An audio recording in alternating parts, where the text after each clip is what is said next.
Doctor plus நண்பர்கள் அனைவருக்கும் வணக்கம்.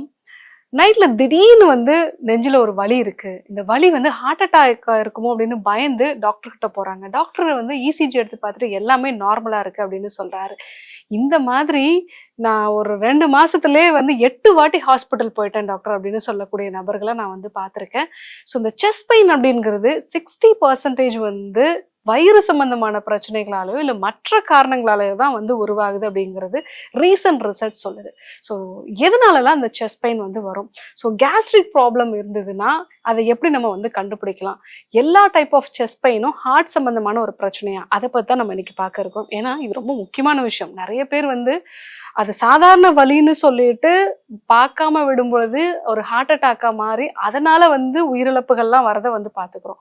அதே சமயத்துல இது ஒரு செரிமான கோளாறுகளா இருந்திருக்கும். ஹார்ட் சம்பந்தமான பிரச்சனைன்னு சொல்லி அடிக்கடி இசிஜி எடுக்கிறது, அதுவும் மிட் நைட்ல ஒரு எமர்ஜென்சில போறது, இந்த மாதிரியான ஒரு நபர்களையும் பார்க்கிறோம். இவங்க எப்பவுமே பயத்தோட இருக்கிறதையும் பார்க்கிறோம். ஸோ எது இதய சம்பந்தமான ஒரு வலி, எது செரிமான கோளாறுகளோட இருக்கக்கூடிய ஒரு வலி, இதை பத்தி நம்ம இன்னைக்கு பார்க்க இருக்கிறோம். செஸ்ட்ல ஒரு பெயின் வருது, அந்த வலியோட இது கழுத்து வரைக்கும் எனக்கு வலி பரவுது, கை வரைக்கும் வலி பரவுது, அந்த வலி ரொம்ப அதிகமா இருக்கு, என்னால அந்த வலியை தாங்கவே முடியல. ஸோ அந்த வலி வரும்பொழுது நிறைய வேர்த்து கொட்டுது.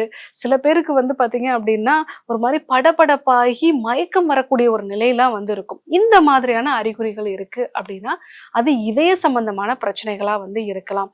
இந்த வலி எதனால வருது அப்படின்னா இதயத்துல இருக்கக்கூடிய இரத்த குழாய்கள். ஸோ நம்ம இதயத்துல இருந்தா உடல் முழுவதுக்குமே ரத்தம் வருது. ஆனாலும் கூட இதயத்துக்குன்னு தனியான ரத்த ஓட்ட மண்டலம் இருக்கு. அந்த இரத்த குழாய்களுக்குள்ள அடைப்பு உண்டாகுது.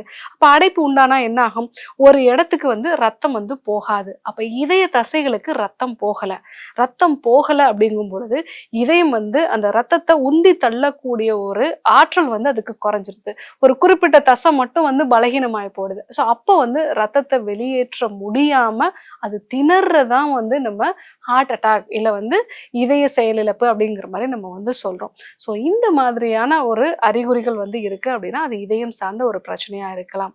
ஆனால் 60% நபர்களுக்கு கேஸ் ட்ரபிள் தான் இதயம் சம்பந்தமான பிரச்சனை மாதிரி தெரியுது. ஸோ அதை எப்படி நம்ம கண்டுபிடிக்கிறது?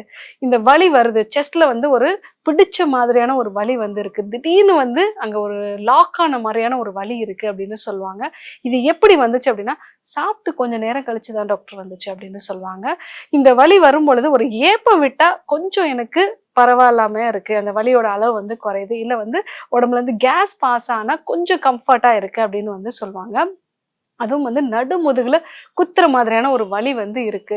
ஸோ இந்த மாதிரியான ஒரு அறிகுறிகள் இருக்கு. அது கூட நான் இப்பதான் சாப்பிட்டு இந்த வலி வந்துச்சு அப்படின்னா அது வயிறு சம்பந்தமான பிரச்சனைகளா இருக்கலாம்.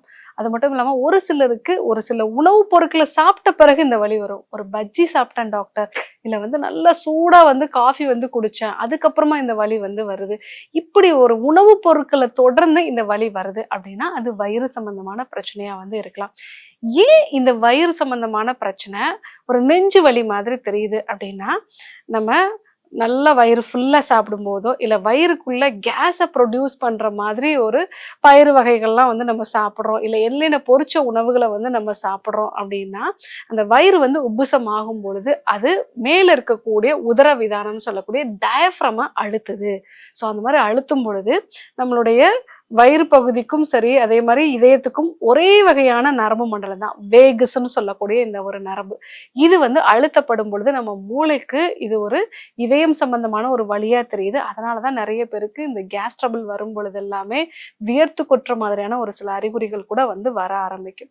ஸோ நம்ம வயிறு பெருசாகிறதுனால டயப்ரம் அழுத்தி இந்த மாதிரியான அறிகுறிகளை உருவாக்குது.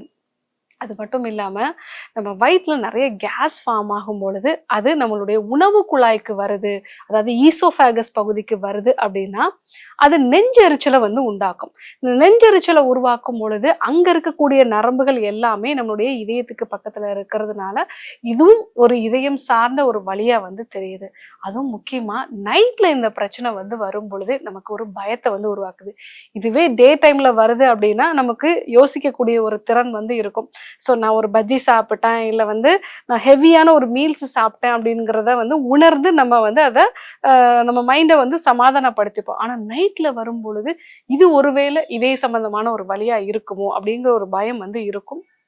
ஸோ அந்த மாதிரி நிலைகளை அவாய்ட் பண்ணணும் அப்படின்னா இந்த 2 டிஃப்ரென்ஸையும் தெரிஞ்சுக்க வேண்டியது அவசியம். இதே சம்பந்தமான ஒரு வலி அப்படின்னா அந்த வலி வந்து செஸ்ட்ல இருக்கும், அந்த வலி வந்து கைக்கு வந்து பரவும், இல்லை கழுத்துக்கு வந்து பரவும், வியர்த்து கொட்டும், நல்லா வந்து ஒரு க்ரஷ் பண்ற மாதிரியான ஒரு வலி. இந்த வலியை வந்து தாங்கவே முடியாது. இப்படி ஒரு வலி இருக்கு, மயக்கம் வருது அப்படின்னா கண்டிப்பா அது இதே சம்பந்தமான ஒரு வலி தான். ஸோ ஒரு செரிமானம் சம்பந்தமான ஒரு வலியா இருந்தது அப்படின்னா அந்த வலி வரும் பொழுது ஒரு ஏப்பம் வருது, உங்களுக்கு கேஸ் பாஸ் ஆகுது அப்படின்னா உங்களுக்கு வலி கொஞ்சம் குறையும். அதே மாதிரி வந்து உங்களுக்கு ரெகுலரா ஏதாவது ஒரு சில ஃபுட்டு சாப்பிட்டா இந்த வலி வருது, இதை வச்சு நம்ம வந்து அது கேஸ் ட்ரபிள்னால வர வலிங்கிறத நம்ம கண்டுபிடிச்சிக்கலாம். இப்போ கேஸ் ட்ரபிள்னால வரக்கூடிய வலி, இதற்கு என்ன தீர்வு டாக்டர்? ஸோ ஏன்னா இதே சம்பந்தமான வலினா உடனடியாக நம்ம மருத்துவரை வந்து பார்க்கணும். அது வந்து தொடர்ந்து இந்த மாதிரியான வலிகள் இருக்குன்னா கண்டிப்பா நம்ம மருத்துவரை வந்து பார்க்கணும். ஒரு கேஸ் ட்ரபிள் மாதிரியான பிரச்சனையா இருக்கு அப்படின்னா அந்த சமயத்துல நல்ல சுடு தண்ணி வந்து வச்சுட்டு கொஞ்சம் கொஞ்சமா சிப்பா வந்து நம்ம குடிக்கணும். அந்த மாதிரி குடிக்கும் பொழுது நமக்கு இந்த கேஸ் ட்ரபிள் வந்து கொஞ்சம் குறையும்.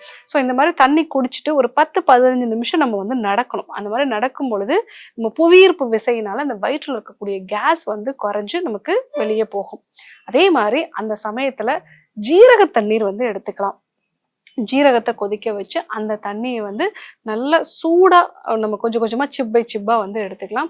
ஸோ அதே மாதிரி புதினா சேர்ந்த டீயும் வந்து எடுத்துக்கலாம். இந்த புதினால இருக்கக்கூடிய மென்தால் எஃபெக்ட் வந்து வயிறுல தேங்கக்கூடிய கேஸை வந்து வெளியாகும். ஸோ அது வந்து கேஸ் ட்ரபிள் சம்பந்தமான வலிக்கு வந்து ரொம்பவே யூஸ்ஃபுல்லா இருக்கும். ஸோ அதே மாதிரி நல்ல எண்ணெயில பொரிச்ச உணவு சாப்பிட்டேன் டாக்டர் அப்படின்னு சொல்றவங்க வந்து பெருங்காயம் வந்து வெதுவெதுப்பான வெந்நீரோட கலந்து வந்து எடுத்துக்கலாம். நல்ல கட்டி பெருங்காயமா வாங்கிட்டு அதை வந்து வெதுவெதுப்பான வெந்நீரோட கலந்து வந்து எடுத்துக்கலாம். ஸோ அந்த மாதிரி எடுத்துக்கும் பொழுதும் உங்களுக்கு இந்த வயிறு சம்பந்தமான பிரச்சனைகள் வந்து சரியாக ஆரம்பிக்கும். ஸோ இது கூட நீங்க வந்து நல்லா வந்து ஒரு நடைப்பயிற்சி வந்து மேற்கொள்றதோ, இல்லை ஒரு 10-15 நிமிஷம் வந்து நம்ம ஒரு ரெஸ்டிங் பொசிஷன்ல வந்து இருக்கிறது, நல்லா படுத்து ரெஸ்ட் எடுக்கிறது, இந்த மாதிரி விஷயங்கள்லாம் நம்ம தலையை மட்டும் கொஞ்சம் வந்து எலிவேட் பண்ணி வச்சு ரெஸ்ட் பண்றது, இதெல்லாம் ஃபாலோ பண்ணோம் அப்படின்னா வயிறு சம்பந்தமான பிரச்சனைகள் வந்து சரியாயிடும். ஆனால் தொடர்ந்து வலி இருக்கு அப்படின்னா நம்ம மருத்துவரை சந்திக்க வேண்டியது அவசியம். ஸோ ஏன் இந்த கேஸ் ட்ரபிள் நிறைய வருது அப்படின்னா நம்மளுடைய செரிமான சக்தி கம்மியா இருக்கு. நம்ம வயிற்றுல இருக்கக்கூடிய அமிலம் அப்படிங்கிறது உணவை செரிக்கிறதுக்காக ஒரு ஹையான ஒரு ஆசிட், இதுல உணவு ரொம்ப நேரம் இருக்கு அப்படின்னா நிறைய கேஸ் ஃபார்மேஷன் வந்து இருக்கும். ஸோ காஃபி டீ எல்லாம் அவாய்ட் பண்ணிட்டு நம்ம நல்லா ஈஸியாக செரிக்கக்கூடிய உணவுப் பொருட்களை வந்து எடுத்துக்கிட்டோம் அப்படின்னா கண்டிப்பாக இந்த பிரச்சனைகள் வந்து சரியாயிடும். நான் சொன்ன மாதிரி சீரக டீயோ, இல்லை வந்து புதினா சேர்ந்த டீயோ, இல்லை வந்து சோம்பு சேர்ந்த டீ மாதிரி எடுத்துக்கிறது, இல்லை பெருங்காயம் சேர்ந்த வெதுவெதுப்பான வெந்நீர் வந்து எடுத்துக்கிறது, இதெல்லாம் எடுத்துட்டு நம்ம ரெகுலராக இந்த பிரச்சனை இருக்கு, ஒரு 2 மாசத்துல நான் 8 வாட்டி ஹாஸ்பிட்டல் போறேன்னு சொல்றவங்க அமிர்தல்ஸ் வகையான கேப்சூல்ஸ் வந்து எடுத்துக்கலாம். ஸோ இதுல சீரகம், ஏலக்காய், கிராம்பு இந்த மாதிரியான மூலிகைகள் வந்து வயிற்றுல தேங்கக்கூடிய அதிகப்படியான கேஸை வந்து குறைக்கும். அதே சமயத்துல உங்களுடைய செரிமான சக்தியும் வந்து இம்ப்ரூவ் பண்ணும். ஸோ அடிக்கடி கேஸ் சம்பந்தமான பிரச்சனைகள் வரதையும் நம்ம வந்து அவாய்ட் பண்ணிக்கலாம். ஸோ இன்னைக்கு இதய சம்பந்தமான வலிகள் எது, கேஸ் ட்ரபிள் சம்பந்தமான வலி எது, இது ரெண்டுத்துக்குமான டிஃப்ரென்ஸ் என்னங்கிறத நம்ம வந்து பார்த்தோம். எப்போ நம்ம அலர்ட்டா இருக்கணும் அப்படிங்கிறதையும் நம்ம வந்து பார்த்தோம். ஒருவேளை கேஸ் ட்ரபிளா இருந்தா என்னென்ன வீட்டில் இருந்தபடியே சிகிச்சை முறைகளை எடுத்துக்கலாம் அப்படிங்கிறதையும் நம்ம வந்து பார்த்தோம். கண்டிப்பா ஃபாலோ பண்ணி பாருங்க. யாரெல்லாம் அடிக்கடி செஸ்ட் பெயின்னு சொல்லிட்டு டாக்டர்கிட்ட போறாங்களோ அவங்களுக்கும் இந்த வீடியோவை வந்து ஃபார்வர்ட் பண்ணுங்க. ஸோ உங்களுக்கு இந்த மாதிரி பிரச்சனை இருந்ததுன்னா நீங்க என்ன ஃபாலோ பண்ணுவீங்க அப்படிங்கிறதையும் கமெண்ட்ல வந்து சொல்லுங்க. இதே போன்று ஒரு நல்ல தகவலோட உங்களை சந்திக்கிறேன். நன்றி, வணக்கம்.